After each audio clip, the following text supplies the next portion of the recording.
ભારતમાં મોટા પાયે શેરડીનું ઉત્પાદન થાય છે. છેલ્લા એક દાયકામાં ઘણા રાજ્યોમાં શેરડીના ઉત્પાદનમાં ફેરફારો જોવા મળ્યો છે.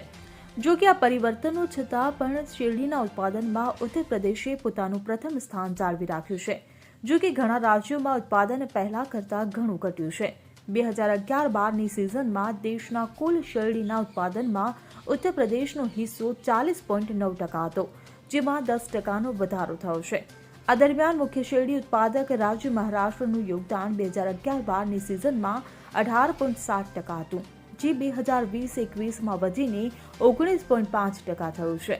બે મોટા રાજ્યોમાં ઉત્પાદનમાં વધારો થયો હોવા છતાં તમિલનાડુમાંથી નિરાશાજનક આંકડાઓ સામે આવ્યા છે, જ્યાં 2011-12ની સિઝનમાં શેરડીના ઉત્પાદનનો ફાળો 11.4% હતો, જે 2020-21માં ઘટીને માત્ર 3.5% થયો હતો.